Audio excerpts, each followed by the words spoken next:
आखिर इंडिया में चल क्या रहा है, डेमोक्रेसी या डिक्टेटरशिप? एक्चुअली ये सवाल ही गलत है। फिलहाल तो इंडिया में मोदी मीडिया और ध्रुव राठी की वीडियोस का भौकाल चल रहा है।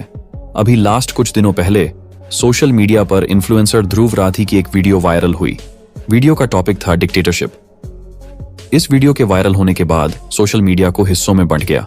एक वो लोग थे जो ध्रुव राठी को जमकर सपोर्ट करने में लगे थे, वहीं दूसरी तरफ कई लोगों ने ध्रुव राठी की जमकर ट्रोलिंग की। लेकिन यहाँ सवाल ये उठता है कि क्या डिक्टेटरशिप इन इंडिया पर ध्रुव राठी की वीडियो सही थी या गलत?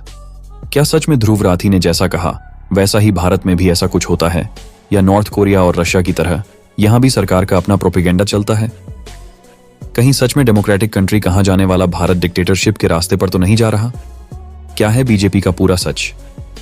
क्या है भारत में हो रहे इलेक्शंस के पीछे की असली खिचड़ी? और क्या ध्रुव राठी का नजरिया सही है या गलत? सब कुछ जानेंगे आज के इस वीडियो में। तो ध्रुव राठी को एक्सपोज करने के लिए वीडियो को लास्ट तक देखना तो बनता है, तो बस कुछ देर के लिए मोबाइल की स्क्रीन छोड़कर बिल्कुल मत जाइएगा और लगे हाथ चैनल सब्सक्राइब करना भी मत भूलिएगा। तो दोस्तों, सबसे पहले अगर ध्रुव राठी के बारे में समझा जाए तो दोस्तों, मोदी सरकार को तानाशाह बुलाने वाले यूट्यूबर ध्रुव राठी अक्सर अपने को कंट्रोवर्शियल वीडियोस को लेकर चर्चा में रहते हैं। इनका जन्म हरियाणा के रोहतक में हुआ था। बचपन से ही ये स्टडीज में एवरेज स्टूडेंट रहे हैं, लेकिन इन्हें किताबें पढ़ने का खूब शौक था। 12th करने के बाद इन्होंने बीटेक और एनएडीए में ट्राई किया, लेकिन सक्सेस नहीं मिली। फिर इन्होंने जर्मनी से मैकेनिकल इंजीनियरिंग में एमटेक तक की पढ़ाई की और आज ये जर्मन में ही रह रहे हैं। इंजीनियरिंग करने के बाद ध्रुव राठी ने कुछ अलग करने का सोचा और जब उन्होंने सोशल मुद्दे पर जब वीडियोस बनाना शुरू किया तो वो वायरल हो गए और उनकी तगड़ी फैन फॉलोइंग बन गई। आज ध्रुव राठी एक यूट्यूबर होने के साथ सोशल मीडिया इन्फ्लुएंसर भी हैं। यूट्यूब पर ध्रुव राठी के 18.6 मिलियन सब्सक्राइबर्स हैं और वो हर महीने तकरीबन 40 लाख रुपए की कमाई करते हैं।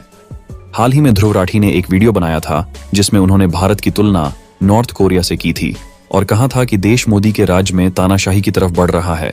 उनका ये वीडियो सोशल मीडिया पर खूब वायरल हुआ, लेकिन इस वीडियो को लेकर काफी तगड़ा बवाल भी काटा गया।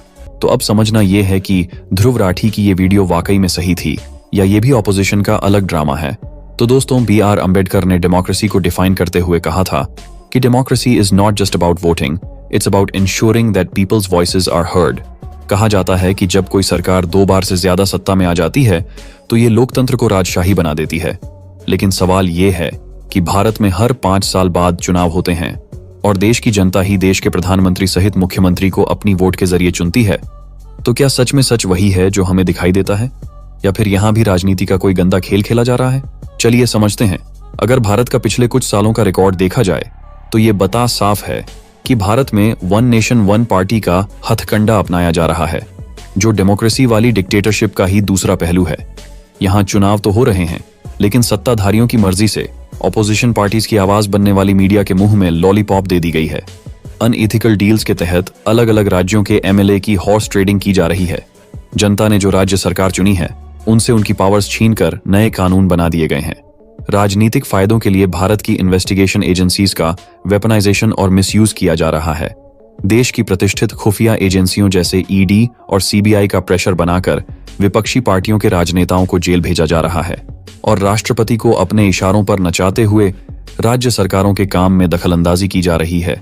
उनसे फंड्स विथहोल्ड किए जा रहे हैं और जो लोग नरेंद्र मोदी जी के खिलाफ बोलते हैं उन पर या तो कैसे कर दिया जाता है या फिर सरकार उनके अच्छे से खबर लेती है। तो ऐसे जनता से प्रोटेस्ट का अधिकार भी छीन लिया गया है। ऐसे में कैसे माना जाए कि सरकार तानाशाह नहीं बल्कि लोकतांत्रिक है? ये समझना सबसे ज्यादा जरूरी है कि केवल समय समय पर इलेक्शन होना ही लोकतंत्र नहीं है।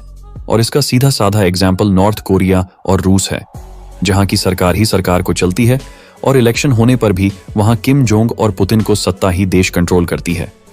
ऐसे में क्या ये रवैया भारत में नहीं हो सकता? क्या भारत में फ्री और फेयर इलेक्शंस होते हैं? तो जवाब है शायद नहीं। अब प्रूफ देखिए।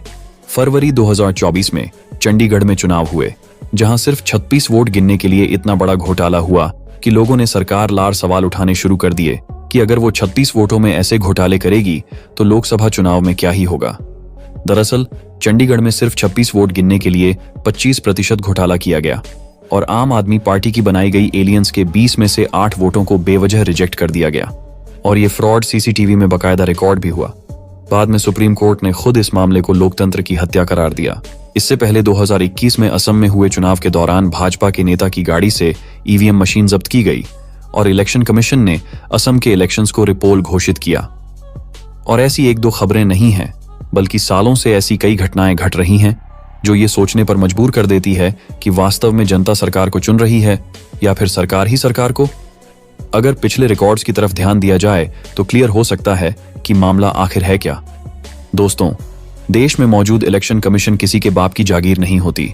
ये किसी सरकार की गुलामी नहीं करती और free and fair elections conduct कराने की जिम्मेदारी लेती है। उनके अपने रूल्स होते हैं, जैसे कि कोई भी पार्टी कभी भी आर्मी वालों का नाम चुनावी प्रचार के दौरान इस्तेमाल नहीं कर सकती। लेकिन सोचिए, तब क्या होगा जब इसी इलेक्शन कमीशन को देश की सरकार अपनी जेब में रखकर घूमे? क्या इलेक्शन कमीशन पार्टिकल और बायस्ड नहीं हो जाएगी? पिछले 10 सालों में इलेक्शन कमीशन पर लगे हुए इल्जामों के चलते इलेक्शन स्ट्रेटेजिस्ट प्रशांत किशोर ने खुद इलेक्शन कमीशन को बीजेपी का एक्सटेंशन, पार्टिकल और बायस्ड बताया। क्योंकि कभी मोदी जी शहीद हुए जवानों के नाम पर अपना वोट बैंक भरते हैं, तो कभी योगी जी देश के जवानों को मोदी जी की सेना बता देते हैं, लेकिन इलेक्शन कमीशन इस रवैये पर मुंह में दही जमाए बैठा रहता है और फाइनली क्लीन चिट दे दी जाती है। फिर चाहे देश के सत्ताधारी संसद भवन में बैठकर विपक्षियों के कपड़े उतारे या फिर चुनावी प्रचार के दौरान चीख चीख कर जनता पर इमोशनल अत्याचार करके वोट बैंक भरने का काम करें, इनके ऊपर बोलने वाला कोई नहीं है। और अगर कोई बोलता है तो उसका अंजाम अशोक लवासा जैसा होता है, और ये न घर के रहते हैं न घाट के। तो अब खुद बताइए कि जहां जनता को सेपरेशन ऑफ पावर्स और इंडिपेंडेंस ऑफ इंस्टीट्यूशंस नहीं मिल रहे, वहां आखिर कैसी डेमोक्रेसी? यहाँ हालात ऐसे हैं कि इलेक्शन कमीशन की कमेटी चुनने के लिए मौजूदा सरकार लॉ बनाती है, जिसमें इलेक्शन कमीशन की टीम में भी सरकार अपने ही मेंबर्स शामिल कर देती है और इलेक्शन कमीशन पर भी अपना कंट्रोल कर लेती है। तो ऐसे में क्या फेयर इलेक्शंस की उम्मीद करना सही होगा? वही इलेक्शंस का एक पहलू ये भी है कि जब चुनाव होते हैं तो उसमें पानी की तरह पैसा बहाया जाता है, जबकि किसी भी देश में इलेक्शन कमेटी ये पहले से निर्धारित कर देती है कि चुनाव में कितना पैसा खर्च होगा। लेकिन उसके बावजूद आप पिछले रिकॉर्ड्स को देख लीजिए, मौजूदा सरकार ने कैसे लिमिट से हजारों गुना ज्यादा पैसा इलेक्शंस में बहा दिया है। तो ऐसे में जो लोग वास्तव में देश की सेवा करना चाहते हैं, लेकिन उनके पास इलेक्शन में खर्च करने के लिए इतना पैसा है ही नहीं, तो ऐसे लोगों का सत्ता में आना तो नामुमकिन नहीं है। तो आखिर देश की सेवा कैसे होगी? इसका सीधा सीधा मतलब है कि जिसके पास ऐसा होगा उसी की सट्टा देश में बनेगी। इन सब के अलावा हॉर्स ट्रेडिंग एक ऐसा शब्द है जहां अगर देश के किसी राज्य में किसी और पार्टी की सत्ता बन भी जाती है तो उनके एमएलए को पैसा खिलाकर सत्ता को गिरा दिया जाता है। और ऐसी सिचुएशन में जब सच और झूठ का पर्दाफाश करने के लिए इन्वेस्टिगेशन कमेटी बिठाई जाती है, तो चाहे ईडी हो, पुलिस हो या फिर सीबीआई, सभी देश में मौजूदा सरकार के इशारों की कठपुतली की तरह नाचते हैं। तो ऐसे में आखिर सच्चाई का पता कैसे लगाया जाए? क्या है ध्रुव राठी की वीडियो पर आपकी राय? आप लोग अपनी राय कमेंट सेक्शन में बताइएगा और आज की वीडियो कैसी लगी इस पर भी अपनी प्रतिक्रिया जरूर कीजिएगा। साथ ही अगर वीडियो पसंद आई हो तो वीडियो को लाइक कीजिएगा, चैनल को सब्सक्राइब कीजिएगा